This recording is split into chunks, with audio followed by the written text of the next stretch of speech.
গত রাত থেকে এত বৃষ্টি হচ্ছে, বাচ্চারা কিভাবে নামাজ পড়তে যাবে সেটা নিয়ে একটু চিন্তায় আছি। ঈদের দিন মানেই সকাল থেকে একদম বাড়িতে হই হই কাণ্ড। তবে এইবার তার ব্যতিক্রমই হয়েছে। ভীষণ শান্ত, একদম নিজেদের মধ্যে কাটানো একটা ঈদ। একটু বেশি ফাঁকা ফাঁকা লাগছিল, আর আমি আমার হাজবেন্ডকে খুবই মিস করছিলাম।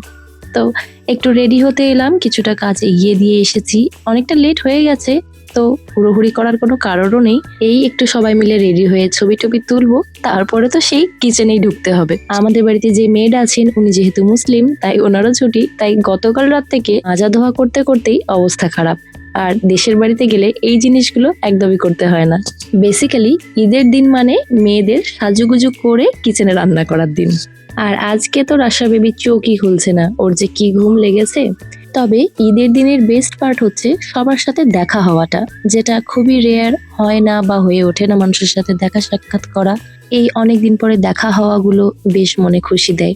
অনেকজনের সাথে ফোনে কথা হয়, যেটাও সারা বছরে হয়ে ওঠে না, সেটাও বেশ একটা মজার।